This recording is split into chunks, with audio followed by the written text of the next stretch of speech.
오늘 하나님께서 우리에게 주신 말씀은 다니엘서 4장 18절에서 27절입니다.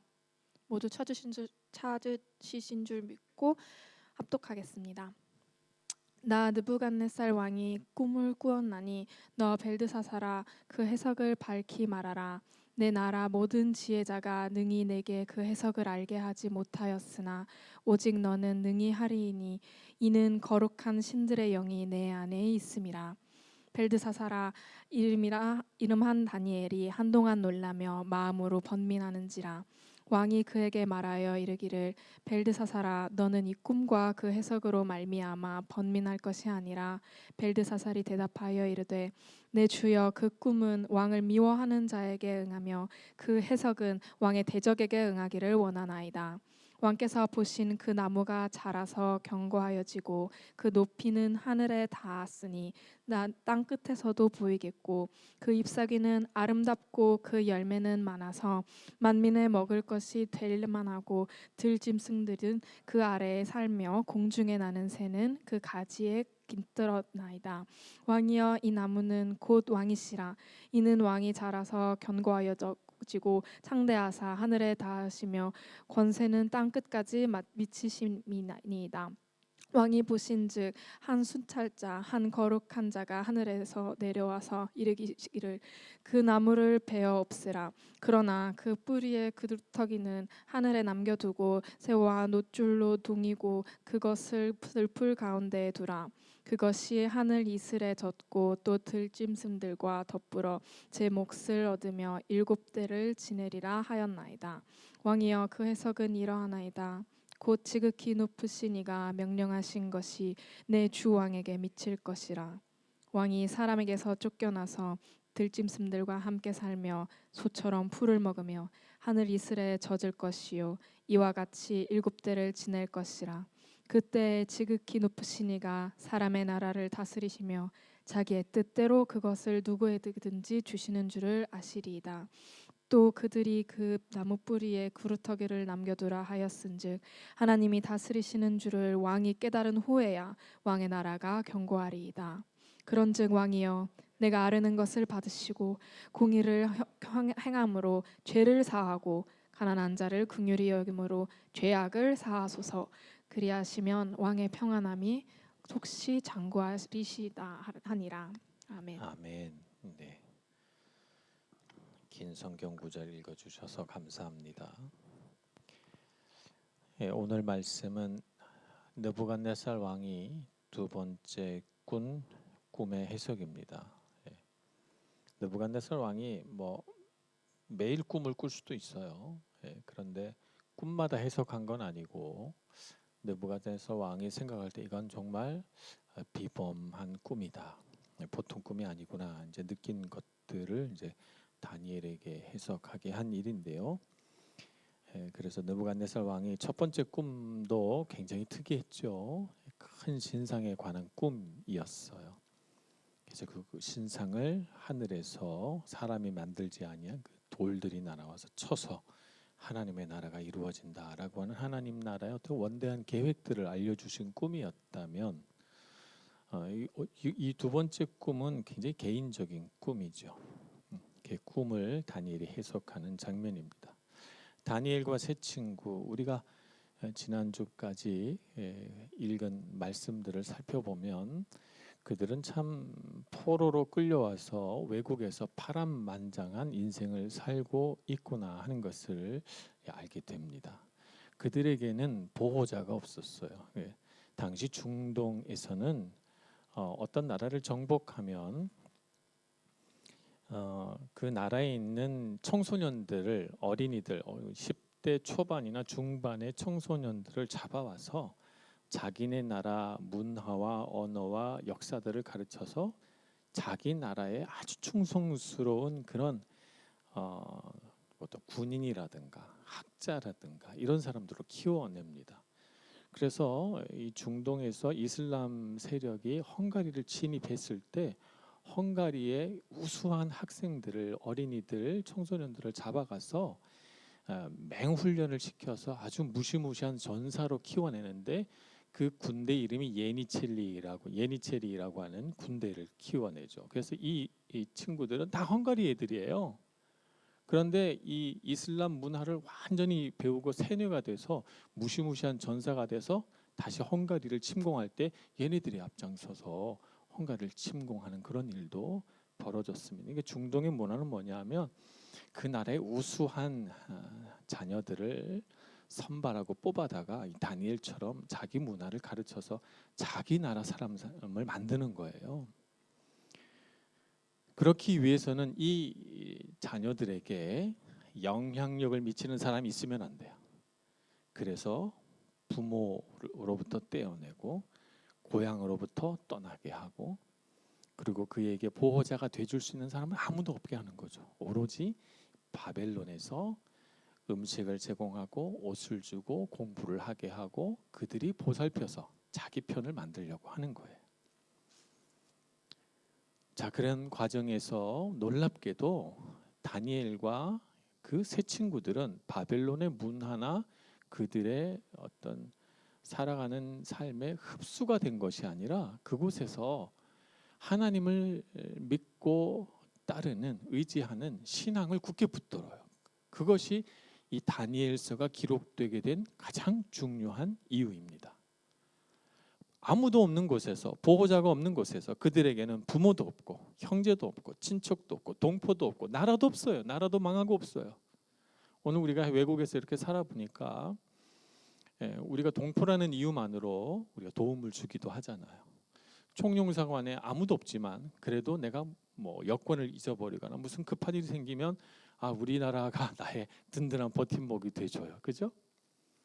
그래서 나라나 동포나 같은 언어를 쓰는 한국 사람만 만나도 뭔가 의지가 되는데 이들에게는 의지할 사람들이 없었던 거예요. 아무도 없어요. 그래서 이런 삶의 어떤 역경 속에서 하나님이 그들의 보호자가 되어 주시는 것을 보게 됩니다.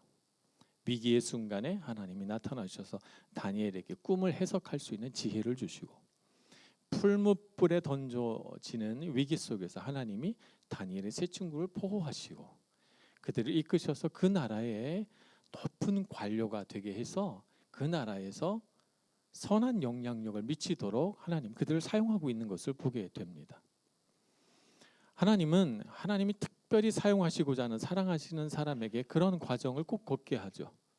하나님은 아브라함에게도 그런 역경을 걸어가게 하셨어요. 너는 본토 너의 고향과 친척과 아버지 집을 떠나 내가 네게 지시할 땅으로 가라 그랬어요. 그를 보호해주는 고향과 부모 형제들 다 떠나라는 거예요. 그래서 하나님만을 의지하고 내가 너에게 지시할 땅으로 가면서 하나님의 인도하심 따라 걸어가라 이렇게 말씀하시죠. 이 말씀 안에는 내가 너의 진정한 보호자다 이렇게 말씀하시는 거예요. 우리가 인생에서 우리 인생이 견고해지는 능력을 어디서 배우냐 하면 나의 진정한 보호자는 하나님이시구나 하는 것을 배울 때예요. 꼭 부모를 떠나야 되고 꼭 나라를 떠나야 되는 건 아니지만 그러나 우리 인생에서 정말 우리 인생을 견고하게 하고 흔들림 없게 하는 정말 중요한 진리 가운데 하나는 하나님이 나의 보호자시라는 것이죠. 내가 사람을 의지하고 내가 부모의 능력을 의지하고 나에게 뭔가 의지할 만한 하나님이 아닌 다른 보호자가 있을 때는 반드시 하나님께서 그 보호자가 아니라 하나님을 믿고 따르라고 우리를 인도해 가십니다. 여러분의 삶의 진정한 보호자는 하나님이시라는 것을 배워내시기를 축복합니다. 그래서 하나님이 보호자가 되셔서 인도해 내시는 걸 경험하죠. 요셉도 애굽 땅에 던져져서 그곳에서 하나님이 보호자 되심을 경험하고 예수님의 12 제자들도 그들이 안전하게 살 수 있는 그들의 직업 그들의 부모의 집을 떠나게 됩니다. 예수님이 나를 따르라 했을 때 그들이 그물을 버려두고 배를 버려두고 예수님을 따르죠. 그들이 의지하고 그들이 내 삶의 보호자라고 생각했던 것들을 다 내려놓고 예수님의 뒤를 따릅니다. 그래서 주님을 보호자로 믿고 따른다는 것은 내 마음속에 주님보다 더 의지하는 것을 버리는 것을 내포합니다. 그것을 버리고 주님을 의지하고 따르는 것입니다. 새로운 시대에 새 아브라함으로 부름받은 네 명의 친구들을 봅니다. 그들은 그들이 의지할 대상이 아무도 없었지만 하나님이 나를 보호하고 계시는구나 하는 것을 경험함으로써 평안을 누리게 되고 안심하게 되고 도전하게 되고 그들이 그 땅에서 살아갈 소망을 얻게 되는 것이죠. 우리가 이 땅에서 살아가면서 여러 가지 어려운 일들이 많아요. 속상한 일들도 많고 내 힘으로 안 되는 일들도 많아요. 그것은 어떤 사인입니까? 하나님이 보호자 되심을 믿고 그분께 의논하고 그분께 요청하고 그분의 도움을 받으라는 신호예요. 그러니까 여러분들 왜 내 삶에는 이런 어려운 일이 생길까 이렇게 생각하지 마시고 방향을 바꿔서 하나님이 나의 보호자가 돼 주시려고 이 어려운 문제들을 통해서 나에게 지금 다가오고 계시는구나 이렇게 생각하시고 어려운 때를 만날수록 더욱 주님을 의지하고 주님은 나의 보호자 되십니다. 이렇게 기도하시는 여러분들 되시길 축복합니다. 느부갓네살 왕이 꾼 두 번째 꿈은 이렇습니다. 땅에서 갑자기 큰 나무가 자라게 되는데 그 나무가 엄청나게 크고 견고한 나무예요. 그래서 그 나무가 얼마나 큰지 그 꼭대기가 하늘에 닿았고 땅 끝에서도 그 나무가 보일 정도로 그 나무가 거대합니다. 근데 그 나무는 많은 열매들을 맺는 나무였어요. 그래서 나무에 열매들이 주렁주렁 달려서 많은 사람들이 거기 와서 먹을 것을 얻고 짐승들이 그 그늘 아래서 쉬고 공중의 새들이 그 가지에 집을 짓고 그래서 그 나무가 하나의 생태계를 이루는 거죠. 그래서 어마어마한 그 나무가 서 있어요. 사람들이 누구나 보고 탐복하고 참 대단하다 그러는데 문득 한 순찰자 한 거룩한 자가 하늘에서 내려옵니다. 내려와서 그 나무의 그루터기를 싹둑 베어버리라 명령하지요. 여기서 기록한 순찰자, 거룩한 자라고 일컫는 이 사람은 하나님의 대리자입니다. 하나님은 하늘에서 이 땅을 내려다보시면서 하나님을 경외하고 하나님을 신뢰하고 하나님을 찾는 자가 있는가 보려 하십니다. 그래서 시편 14편에는 이런 말씀이 기록되어 있습니다. 14편 1절에서 3절을 읽어보겠습니다. 어리석은 자는 그의 마음에 이르기를 하나님이 없다 하는도다. 그들은 부패하고 그 행실이 가증하니 선을 행하는 자가 없도다. 하나님 여호와께서 하늘에서 인생을 굽어 살피사 지각이 있어 하나님을 찾는 자가 있는가 보려 하신즉 다 치우쳐 함께 더러운 자가 되고 선을 행하는 자가 없으니 하나도 없도다 하고 탄식하십니다. 그러니까 하나님께서 하늘에서 땅을 내려다보시고 인간 군상들이 살아가는 모습을 쭉 보시면서 하나님이 찾으시려고 하는 사람이 어떤 사람이에요? 하나님을 바라보고 하나님을 경외하고 하나님이 하셨습니다. 이런 고백이 있는 사람을 찾기 원하신다는 것이죠. 이러한 동일한 말씀은 신약 시대에도 반복이 됩니다. 요한복음 4장 23절의 말씀입니다. 아버지께 참되게 예배하는 자들은 영과 진리로 예배할 때가 오나니 곧 이때라. 아버지께서는 자기에게 이렇게 예배하는 자를 찾으시느니라. 하나님께서 찾으시는 자가 어떤 자면 하나님께 참으로 예배하는 자, 영과 진리로 예배하는 자를 찾으신다는 거예요. 하나님께서 사람을 늘 찾고 계세요. 누가 나에게 참으로 예배하는가, 누가 하나님을 경외하는가, 이런 사람을 찾고 또 찾고 보고 계신다는 것이죠. 그래서 하나님은 감찰하시는 하나님 이렇게 부르기도 하고 오늘은 순찰자 이렇게 부르기도 합니다. 찾으러 다니시는 거예요. 하나님의 대리자들이 와서 느부갓네살 왕을 본 것이죠. 하나님이 그에게 권세와 능력을 주셔서 그로 하여금 어마어마하게 큰 나무가 되었는데 이 나무가 하나님을 경외하지 않는 거예요. 자기의 능력을 자랑하고 그렇게 큰 권세는 내 능력으로 내 힘으로 된 것인 줄 아는 거죠. 그래서 이 권세를 자랑해요. 이 권세를 높여요. 이 세상의 모든 권력자들, 권세 잡은 자들은 이 하나님의 말씀을 꼭 들어야 됩니다. 한국도 지금 그런 상황인 것 같아요. 들어야 되는 상황인 것 같습니다.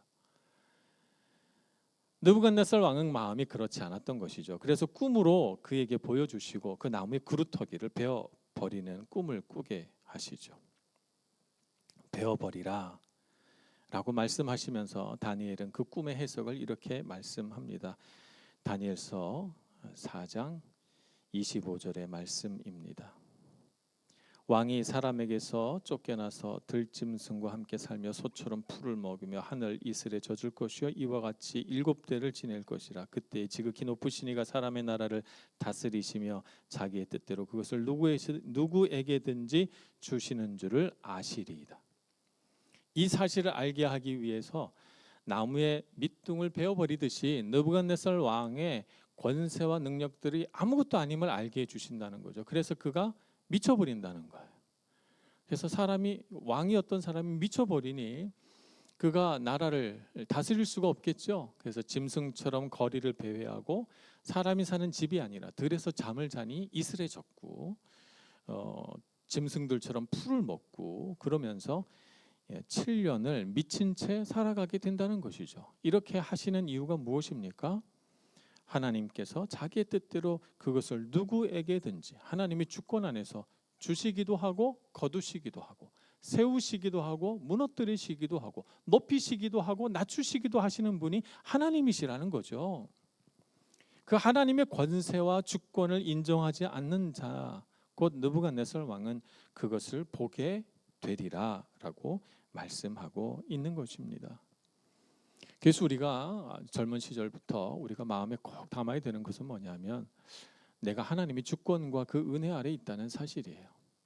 그래서 누군가가 높아지거든 우리는 그를 위해서 기도해야 됩니다. 어떻게 기도해야 되냐 하면 하나님의 능력과 권세를 알고 그 앞에 겸손할 줄 아는 사람이 되도록 그를 위해서 기도해야 되고 내 스스로 높아질 때도 마찬가지예요. 내 삶에 형통하고 좋은 일이 생기거든 그것은 하나님이 주신 은혜요 하나님이 베푸신 사랑이지 결코 내 능력이 아님을 알아야 됩니다.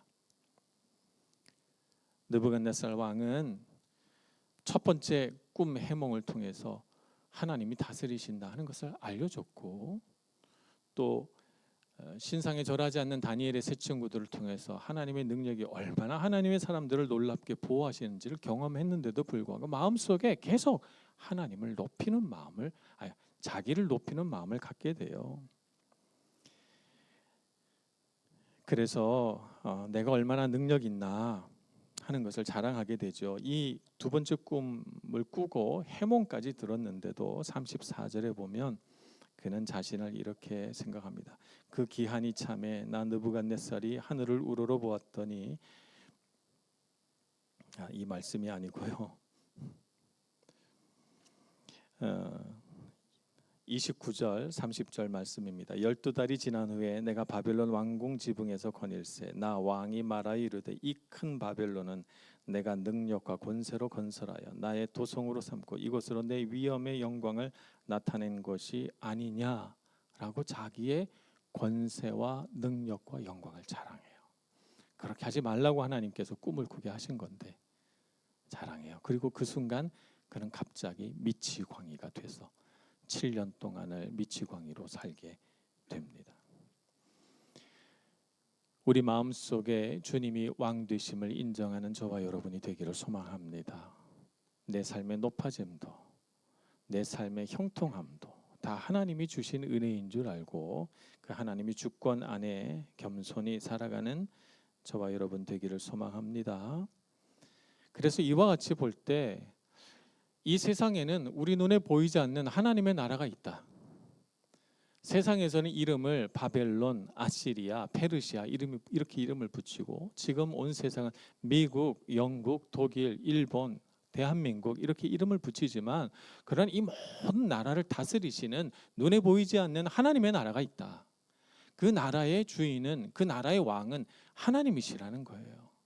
그래서 바벨론에서 재상이 되고 관리가 돼서 다니엘과 세 친구들이 바벨론의 왕 느부갓네살을 섬기고 있지만 그들의 진짜 왕은 누구예요? 하나님이신 거예요. 우리를 다스리시는 진짜 왕이 있다는 사실을 알고 우리가 교회 와서 예배드리고 말씀을 읽고 할 때마다 우리 마음속에 꼭꼭 새겨 넣어야 할 사실은 나의 진짜 왕은 하나님이시다. 이 세상의 권력자, 이 세상의 권세 잡은 자가 왕이 아니라 하나님이야말로 진짜 왕이시다. 그래서 우리 마음의 보좌에 하나님이 왕으로 앉으시고 우리가 살아가는 이 세상에 진짜 다스리시는 분은 하나님이신 줄 알고 그것을 고백하며 살아갈 때 그럴 때 우리가 이 땅에서 다니엘처럼 통치하게 되고 선한 영향력을 발휘하게 될 줄로 믿습니다. 그런 자를 하나님이 찾으시고 그런 자를 찾아냈을 때 하나님은 너무너무 기뻐하시고 그런 자를 하나님이 높이실 거라고 저는 믿습니다. 여러분이 그렇게 하나님 손에 붙들려 쓰임받는 귀한 청년들 되시길 축복합니다. 기도하겠습니다. 자비로우신 하나님, 우리의 삶 가운데 베푸신 주님의 놀라운 은혜를 알고 우리가 우리 스스로의 지혜나 우리 스스로의 능력에 스스로 빠져들어 교만해지지 않도록 하나님 저희들을 붙들어 주옵소서. 내게 베푸신 모든 것이 다 하나님의 은혜요, 내가 나된 것이 하나님의 은혜로 된 것인 줄 알고 주님의 은혜를 감사하고 주님께서 베푸신 능력과 권세를 하나님의 나라를 위하여 아름답게 사용할 줄 아는 우리 모두가 될 수 있도록 하나님 은총 베풀어 주시옵소서. 예수님의 이름으로 기도합니다. 아멘.